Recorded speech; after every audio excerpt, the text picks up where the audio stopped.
Senator Elizabeth Warren made forgiving student loans a central component of her platform during her campaign for president. And while the candidate who declared, "I have a plan for almost everything," didn't become the nominee, her ideas have played a big, huge role in the momentum that made student loan relief a reality. While President Biden's plan doesn't cancel all of the debt, it does help millions and millions of Americans. Up to 1/3 of the 45 million people holding federal student loans could see their debts forgiven. And despite Republican efforts to cast it as elitist, a Wharton study found that at least 75% of that debt relief will go to households making less than $82,400 a year. Because, hello, people, rich people's kids don't get student loans. They don't need them. So Biden's idea directly helps the working class. Republicans know that, and they know it's politically popular, which is why they're flinging themselves around like drunken chickens, trying to spin the idea as bad and unpopular, including this laughably out-of-touch moment from Senator I sun myself in Cancun while the pores in my state freeze, Ted Cruz. If you are that slacker barista who wasted 7 years in college studying completely useless things, now has loans and can't get a job, Joe Biden just gave you 20 grand. If you can, get off the bong for a minute and head down to the voting station, or just send in your mail-in ballot that the Democrats have helpfully sent you, it could drive up turnout, particularly among young people. Joining me now is Senator Elizabeth Warren of Massachusetts. And Senator, I note that Ted Cruz went to Harvard. I went to Harvard, too. Princeton before that. And Princeton before that. And the only way I was able to go to Harvard is because I was smart.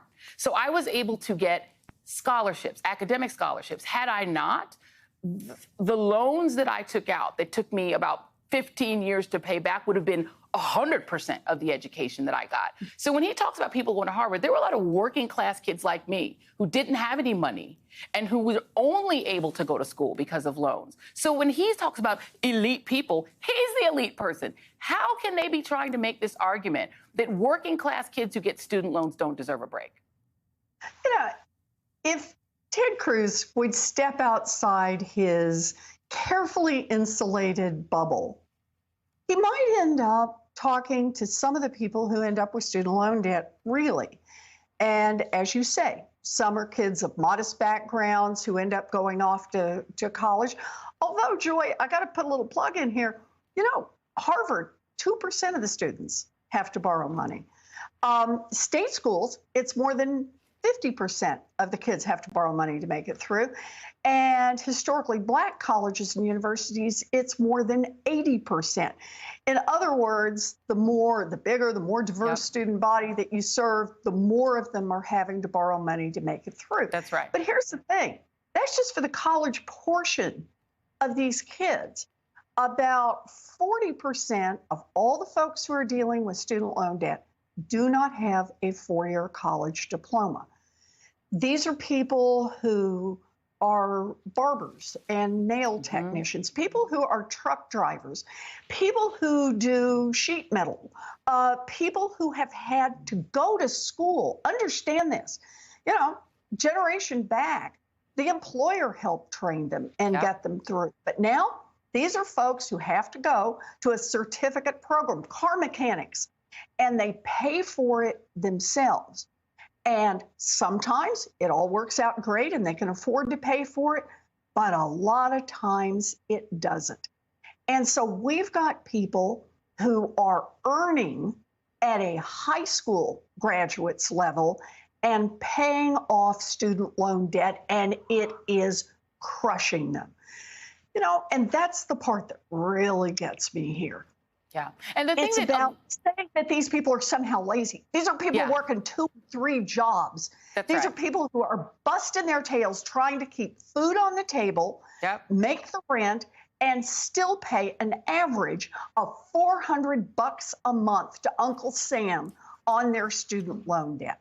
So I just had it with this idea that these are somehow the slackers in America. No. These are the hardworking, middle class, working class folks who are trying to build a future for themselves, and they're caught in a system that just crushes their bones. And anybody who would get outside their tight little cushy bubble would actually learn that. And the thing is that, they love to go after baristas. But a lot of people who are working behind that coffee counter are paying their rent and taking care of their children with that money. And they sure do like to go in there and get their little latte from that person and expect that person to be there to serve them. But that person deserves actually to have a financial future, too. I just have to show you this. This is the thing that really burns me, Senator. These people like Marjorie Greene and Vern Buchanan and Markwayne Mullin and Kevin Hern and Mike Kelly and Matt Gaetz, they took advantage of PPP and got hundreds of thousands of dollars in loans to their businesses repaid.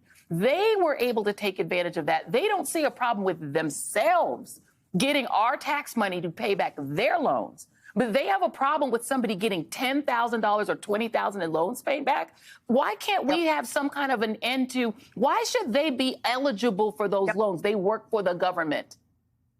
But that is really the whole point here. These are people who are well-to-do. They meet with their well-to-do friends. They meet with well-to-do lobbyists. And that's all they see in this game. They said that's all they're out there to do. Let's help the well-to-do. And that seems like a very reasonable thing to do for them. And they forget that more than 90% of the folks who take advantage of this or are going to be able to cancel student loan debts actually have a family income of less than $75,000. Let's watch these guys try to get along on less than $75,000. Let's see them pay their friends and buy their fancy suits and do all the things they want to do, and then complain because those folks are having trouble with $400 a month student loan payments. The whole thing really is not just outrageous, it's a reminder of who the Republicans are fighting for.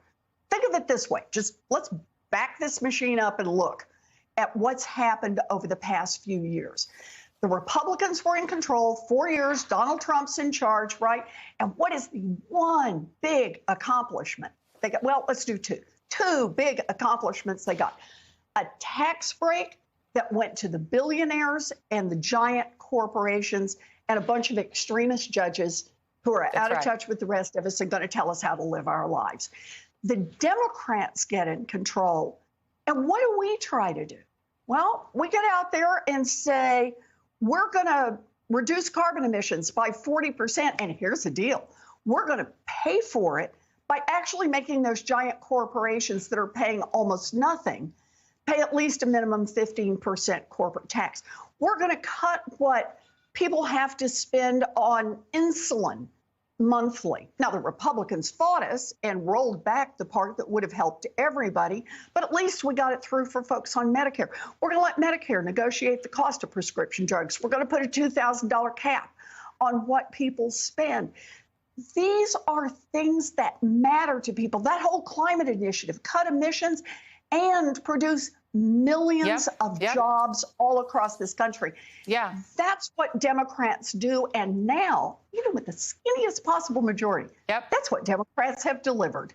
Yep. And letting people who are not rich get a break, catch a break every once in a while. Sorry, that is the least that we can do for folks. And by the way, when Ted Cruz goes to get his next coffee, the barista should turn their back and walk away and say, sorry, I'm going to go be a slacker now because apparently you don't think that I should be here doing this job. Senator Elizabeth Warren, I appreciate you. Thank you for being here.